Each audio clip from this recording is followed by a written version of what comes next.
Praise దేవునికి స్తోత్రం కలుగులుగాక. చిన్న ప్రార్థన వాక్య సందేశానికి ముందుగా చిన్న ప్రార్థన చేసుకున్నామండి.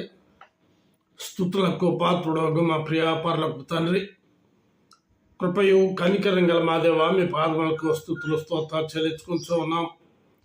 ఈ చిన్న పరిచర్యను ఎంతవరకు మీరు జరిగించి నూతన సంవత్సరంలో కూడాను మమ్మల్ని నడిపించుతున్న మీ మహాకృపను బట్టి స్తోత్రాలు. అనేకులు ప్రభువా వీక్షించడానికి, లైక్ చేయడానికి, షేర్ చేయడానికి, సబ్స్క్రైబ్ చేసుకునడానికి కృపను అనుగ్రహించండి.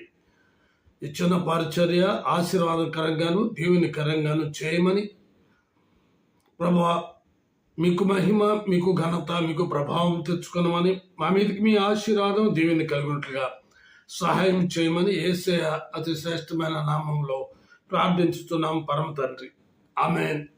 పరమగీతము 1వ అధ్యాయం 2వ వచనాన్ని చదువుతున్నాను. నోటి ముద్దులతో అతడు నన్ను ముద్దు పెట్టుకొనుగాక. నోటి ముద్దులతో అతడు నన్ను ముద్దు పెట్టుకొను గాక. ముద్దు ఎవరిని పెట్టుకుంటామండి? చిన్న బిడ్డలను పెట్టుకుంటాం కదా. ఎందుకు పెట్టుకుంటాం? వాళ్ళు ముద్దుగా ఉంటారు కాబట్టి, వాళ్ళు అందంగా ఉంటారు కాబట్టి, వాళ్ళు బొద్దుగా ఉంటారు కాబట్టి వాళ్ళు పదే పదే ఆ ముఖమంతా ముద్దులాడుతాం. ఆ తర్వాత కాస్త నడకొచ్చిన తర్వాత, నడవగలిగినప్పుడు ఏమైపోతాయో ఆ ముద్దులు కదా. ఆ ముద్దులకు బదులుగా గుద్దులు గుద్దుతారు. ఎందుకు? మాట వింటం లేదని. ఇక్కడ ప్రియుడు సొలొమోను, ప్రియురాలు షూలమ్మతి అనగా అతనికి 700 మంది భార్యలు, 300 మంది ఉపపత్నులు, అనగా 1000 మందితో అతడు మరి జీవితాన్ని కొనసాగించిన అతడు ప్రేమించినది మాత్రము షూలమ్మతిని మాత్రమే. ఆ అమ్మాయి గొల్ల అమ్మాయి. ఈ పరమగీతములో వీరిరువురు తప్ప ఇంకెవరికి ప్రాముఖ్యత ఇయ్యలేదు. పరమ అనగా పరలోకం, గీతం అనగా పాట. పరమందున్న దేవునికి, ఇహమందున్న తన కొరకు ఏర్పరచుకున్న ప్రజల మధ్య ఉన్న అనుబంధమే పరమగీతం. దావీదు కీర్తనలో 2వ అధ్యాయం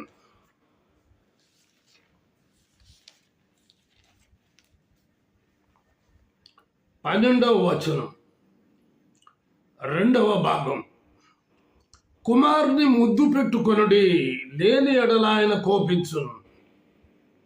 కుమారుని ముద్దు పెట్టుకొనుడి, లేని ఎడల ఆయన కోపించును. ఆ కుమారుడే ప్రభు అయిన యేసుక్రీస్తు. ఆయనే దేవుని కుమారుడు, ఆయనే మనుష్య కుమారుడు, ఆయనే దావీదు కుమారుడు, ఆయనే పెళ్లి కుమారుడు, రారాజు కుమారుడు. పరిశుద్ధ గ్రంథంలో కొన్ని ముద్దులను గురించి తెలుసుకుందామండి. లూకా సువార్త 15వ అధ్యాయం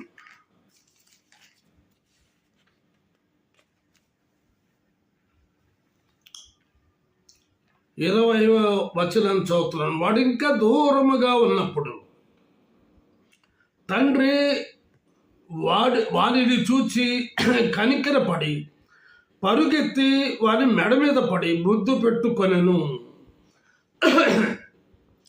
కనికరము గల ముద్దిది. వాడేం చేశాడో మనకందరకు తెలుసు కదా. తను సంపాదించిన ఆస్తి కాకపోయినా బలవంతంగా తండ్రి యొద్ద నుంచి చిన్న కుమారుడు తనకు రావాల్సినటువంటి వాటాను తీసుకొని తన స్నేహితులతో సంతోషించాలని దూరదేశము వెళ్ళిపోయిన ప్రాడిగల్ సన్, తప్పిపోయిన కుమారుడు తండ్రి ఎంతగానో చెప్పుంటాడు, ఎందుకురా జీవితాన్ని నాశనం చేసుకుంటావు, తీసుకెళ్తున్న ఆస్తి నాశనం అయిపోతుంది, ఇక్కడ ఎంత క్షేమం, ఇక్కడ పని వాళ్ళు ఉన్నారు, ఇక్కడ కావలసిన సమృద్ధి ఉన్నది, ఆహారానికి కొదువు లేదు అనంటే ఆ మాటలు ఏమాత్రం కూడా చిన్న కుమారునికి వినపడటం లేదు. తను ఒకటే నిర్ణయించుకున్నాడు, తను తన స్నేహితులతో సంతోషించాలి అని.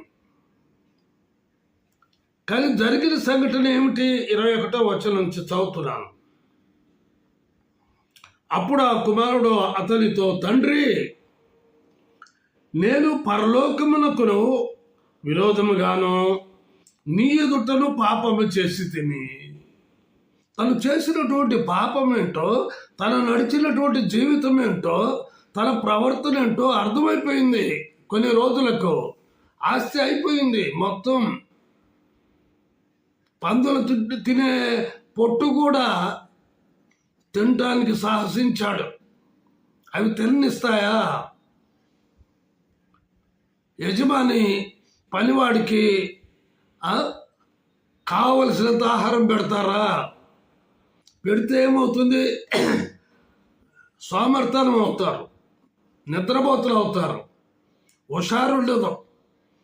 అందును బట్టి యజమాని పెట్టి ఆహారం సరిపోలే. అప్పుడు తండ్రి గుర్తుకొచ్చాడు. నా ప్రియమైన వారులారా, దేవుణ్ణి ఎరిగి ఉంటారు, దేవుని సహవాసంలోనే ఉంటారు, అన్నీ చేస్తారు. కానీ ఈ చిన్న కుమారుని లాగానే కొన్ని దుర్వ్యసనాలకు పాల్పడి నష్టపోయి మరి దేవునితో మరి ఈ తప్పిపోయిన కుమారుడు చెప్పినట్లుగానే ఇతడు అందరు ఎదురు చెప్తున్నాడు, తండ్రి ఎదురు చెప్పాడు. అందరు చూస్తున్నారు కదా తండ్రి పరిగెత్తడం. ఆ తప్పిపోయిన కుమారుని కోసం ప్రతిరోజు పరిగెత్తాడు తండ్రి. కానీ ఒక దినం వచ్చింది, ఆ దినం వచ్చాడు. ఆ కుమారుడు అతనితో, తండ్రి, నేను పరలోకమునకు విరోధముగాను నీ ఎదుటను పాపము చేసి తిని, ఇక మీదట నీ కుమారుడనని అనిపించుకొనుటకు యోగ్యుడును కాననను. అయితే తండ్రి తన దాసులను చూచి ప్రశస్త వస్త్రము త్వరగా తెచ్చి వీనికి కట్టి, వీని చేతికి ఉంగరము పెట్టి, పాదములకు చెప్పులు తొడిగించుడి. అన్ని కొలతలు తండ్రి దగ్గర ఉన్నాయి. ఉంగరం కొలత, వస్త్రం కొలత, చెప్పులు కొలత, అన్నీ తండ్రి ఎరుగును. అందును బట్టి ఇక్కడ మనం గమనించినట్లయినచో, క్రొవ్విన దూడను తెచ్చి వధించుడి, మనము తిని సంతోషపడుతున్నాం. ఈయన కుమారుడు చనిపోయి మరలా బ్రతికెను, తప్పిపోయి దొరికెనని చెప్పెను. అంతటా వారు సంతోషపడసాగిరి. కనికరము గల ముద్దు పాపులమైన మన మీద ఆ తండ్రి సన్నిధికి వచ్చినప్పుడు మనల్ని ముద్దు పెట్టుకుంటున్నాడు తెలుసా. రెండవదిగా లూకా సువార్త 7వ అధ్యాయం 37, 38, 39 వచనాలు చదువుతున్నాను. ఆ ఊరిలో ఉన్న పాపాత్మురాలైన ఒక స్త్రీ యేసు పరిసయ్యుని ఇంట భోజనములకు కూర్చున్నాడని తెలుసుకొని ఒక బుడ్డిలో అత్తరు తీసుకుని వచ్చి వెనుక తట్టు ఆయన పాదముల యొక్క నిలువబడి ఏడ్చుచు కన్నీళ్లతో ఆయన పాదములను తడిపి తన తల వెంట్రుకలతో తుడిచి ఆయన పాదములను ముద్దు పెట్టుకొని ఆ అత్తరు వాటికి పూసెను. ఆయనను పిలిచిన పరిసయుడు అది చూచి, ఈయన ప్రవక్త అయిన ఎడల తన్ను ముట్టుకొని ఈ స్త్రీ ఎవతయో ఎటువంటిదో ఎరిగియుడును, ఇది పాపాత్మురాలు అని తనలో తాను అనుకునేను. నిజమే, ఆమె పాపాత్మురాలే. ఆ ప్రభు సన్నిధిలో తన పాపములు కడుక్కొనటానికి ఎప్పుడు సమయం దొరుకుతుందా అని ఎదురు చూస్తూ ఉన్నది కదా. మీకు దొరుకు కాలమునందు ఆయనను వెదకుడి అన్న మాటలో మనం గమనించగలం. ఎప్పుడంటే అప్పుడు దొరకదు. మరి సమీపంలో సీమోను ఇంట్లో ఉన్నాడని తెలిసింది ఆవిడికి. తెలిసిన తరువాత ఆ పాపాత్మురాలు దేవుని యేసు వద్దకు వచ్చి తన పాపములు క్షమించమని ప్రాధాయపడుటకు అదే సమయం. ఆ పరిసయుడు ఆహ్వానించాడు ఆమెని. పాపాత్మురాలని ఆహ్వానిస్తారా?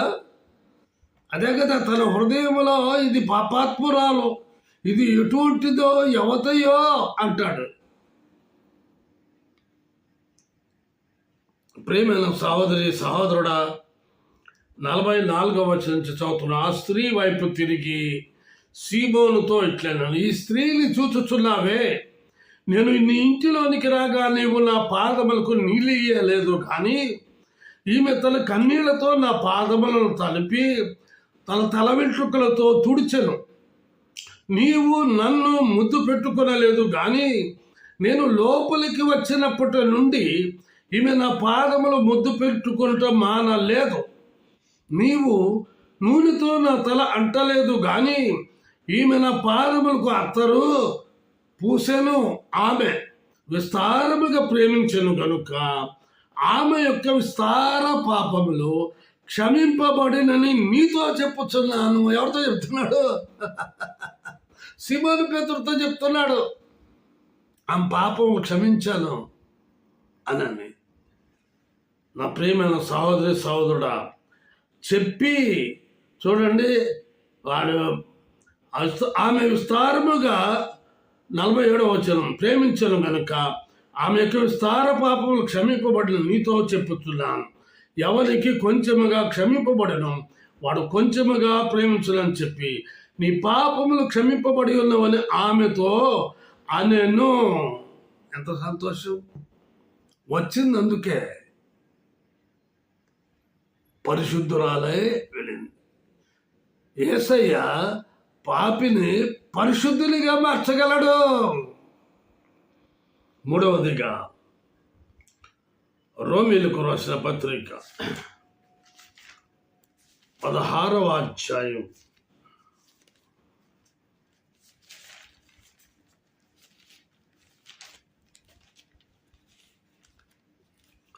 16వ వచనం. పవిత్రమైన ముద్దు పెట్టుకొని ఒకరికొకడు వందనములు చేయుడి. క్రీస్తు సంఘములన్నీ మీకు వందనములు చెప్పుచున్నవి. ఇది అపొస్తలుడైన పౌలు తెలియజేస్తున్నటువంటి మాటలు. ఎందుకంటే ఆయనకి ఎంతోమంది సహాయం చేశారు. 13 నుంచి చదువుతున్నాను చూడండి. 13వ వచనం. ప్రభువునందు ఏర్పరచబడిన రూపునకు వందనములు, అతని తల్లికి వందనములు. ఆమె నాకును తల్లి. అసుంకృతుకును ప్లెగోనుకును హెర్మేకును పత్రోబకును హెర్మాకును వారితో కూడిన సహోదరులకును వందనములు. పిలోలకును యూలియాకును నేరియకును అతని సహోదరికి ఒలుంపాకును వారితో కూడా ఉన్న పరిశుద్ధులందరికీ వందనములు. కాబట్టి ఎవరెవరైతే ఆయనకి సహాయం చేశారో ఆయన మరి పవిత్రమైన ముద్దు పెట్టుకొని ఒకరినొకడు వందనములు చేయుడి అని వారికి తెలియపరిచినాడు. చూడండి, 4వదిగా అపొస్తల కార్యములో 20వ అధ్యాయం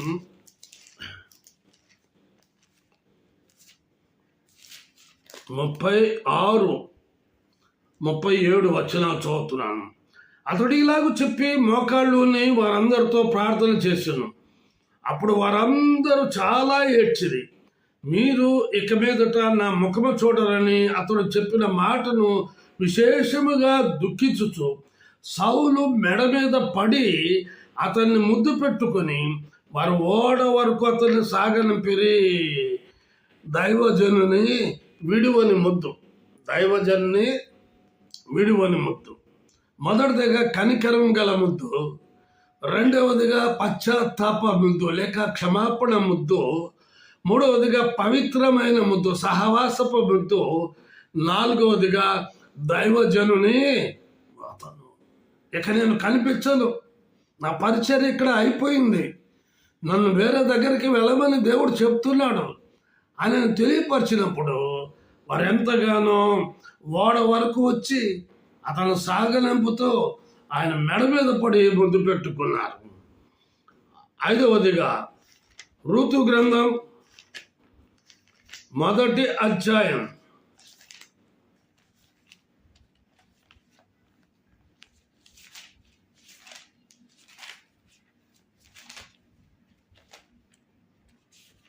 8, 9 వచనాలు చదువుతున్నాను.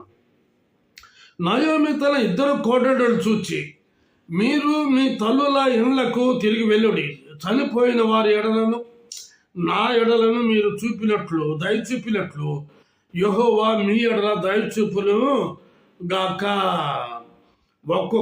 మీలో ఒక్కొక్కటి పెళ్లి చేసుకుని తన ఇంటి నెమ్మది నుండినట్లు యెహోవా దయచేయును గాక అని వారితో చెప్పి వారిని ముద్దు పెట్టుకొనెను. అంతటా వారు ఎలుగెత్తి ఏడ్చి నీ ప్రజల యొద్దకు నీతో కూడా వచ్చేదేమని ఆమెతో చెప్పగా, నయోమి, నా కుమార్తెలారా, మీరు మరలుడి, నాతో కూడా మీరు రానేలా, మిమ్మల్ని పెళ్లి చేసుకున్నట్టుకై ఇంకా కుమారులు నా గర్భమున ముందురా. నా కుమార్తెలారా, తిరిగి వెలుడి, నేను పురుషులతో ఉండలేని ముసలిదాన్ను, నాకు నమ్మిక కలదని చెప్పి ఈ రాత్రి పురుషులతో ఉండి కుమారులను కనినను. వారు పెద్దవారు వరకు వారి కొరకు మీరు కనిపెట్టుకుందురా. మీరు వారి కొరకు కనిపెట్టుకొని పురుషులు లేక ఒంటరి కత్తులై ఉందురా. నా కుమార్తెలారా, అది కూడదు.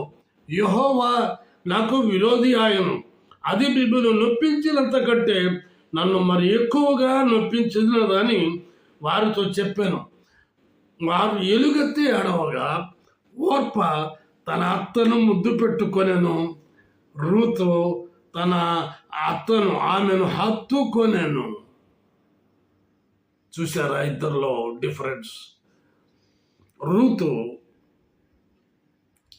ఆ యొక్క అత్తను విడిచిపెట్టలేక హత్తుకుంది. ఓర్ప అయితే విడిచిపెట్టే ముద్దు. కొంతమంది వారి జీవితాల్లో అలాగే చేస్తారు. అందుకే ఆమె అనేది, ఇదిగో నీ తోడి కోడలు తన జనుల యొద్దకును తన దేవుని యొద్దకును తిరిగిపోయినదే, నీవును నీ తోడి కోడలు వెంబడి వెళ్ళుమని. అందుకు రూతు, నా వెంబడి రావద్దనియు నన్ను విడిచిపెట్టుమనియు నన్ను బ్రతిమాలుకొనవద్దు. నువ్వు వెళ్ళి చోటుకే నేను వచ్చేదను, నువ్వు నివసించు చోటనే నేను నివసించదను. నీ జనమే నా జనము, నీ దేవుడే నా దేవుడు. నీవు మృతి పొందు చోటను నేను మృతి పొందేదను, అక్కడనే పాతి పెట్టబడిదను. మరణము తప్ప మరి ఏదైనాను నిన్ను నన్ను ప్రత్యేకించిన ఎడల యెహోవా నాకు ఎంత కీడైనా చేయునుగాక అదను. 6వదిగా మత్తయి సువార్త 26వ అధ్యాయం 47వ వచనం చదువుతున్నాను. ఆయన ఇంకను మాట్లాడుచుండగా 12 మందిలో ఒకడు అగు యోధా వచ్చెను. వానితో కూడా బహు జనసమూహము కత్తులు గుదియలు పట్టుకొని ప్రధాన యాజకుల యొద్ద నుండి ప్రజల యొద్ద నుండి వచ్చెను. ఆయనను అప్పగించువాడు నేను ఎవరిని ముద్దు పెట్టుకొందునో ఆయనే యేసు. ఆయనను పట్టుకొనునని వారికి గుర్తు చెప్పి వెంటనే యేసు వద్దకు వచ్చి బోధకుడా నీకు శుభమని చెప్పి ఆయనను ముద్దు పెట్టుకొనెను. యేసు చెలికడా నీవు చేయవచ్చినది చేయమని అతనితో చెప్పగా వారు దగ్గరికి వచ్చి ఆయన మీద పడి ఆయనను పట్టుకొనిరి. చూసారా, తోటి శిష్యుడే అప్పగించే ముద్దు. జాగ్రత్త సుమ. సామెతల గ్రంథం 27వ అధ్యాయం 6వ వచనం. మేలును కోరి స్నేహితుడు గాయములు చేయును, పగవాడు లెక్కలేని ముద్దులు పెట్టిన. ఇప్పుడు ఇస్కరియోతు యోధా మేలు చేశాడా, పగవాడా? ఆఖరిగా కీర్తనల గ్రంథం 85వ అధ్యాయం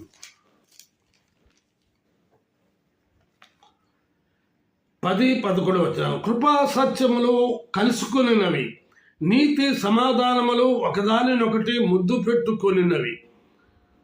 కృపా సత్యములు కలుసుకున్నాయి. కృప వేరు, సత్యం వేరు. కృప పాపికి రక్షణ ఇస్తుంది, సత్యము పాపికి శిక్ష వేస్తుంది. కాబట్టి ఆయన కృప కలిగిన దేవుడు గనుక నీతి సమాధానములు ఒకదానినొకటి ముద్దు పెట్టుకుంటాను మనం చూడగలుగుతూ ఉన్నాం. అందుకే భూమిలో నుండి సత్యము మొలుచును, ఆకాశంలో నుండి నీతి పారజూచును. భూమిలో నుండి సత్యం మొలవలేదా? ఆయన మన కొరకే సిలువలో బలి అయి సమాధి చేయబడి తిరిగి మొలిచినటువంటి దేవుడు, తిరిగి లేచినటువంటి దేవుడు, పునరుద్ధానుడైనటువంటి దేవుడు. విశ్వసిస్తున్నావా? ఎలా ఉన్నావు? ఒకసారి పరీక్షించుకో, ప్రార్థన చేసుకుందాం. ప్రేమ నమ్మకం గల మా ప్రియ పరలోకపు తండ్రి, కృపయు కనికరము గల మా దేవా, మీ పాదములకు స్తుతులు స్తోత్రాలు చెల్లించుకుంటున్నాం.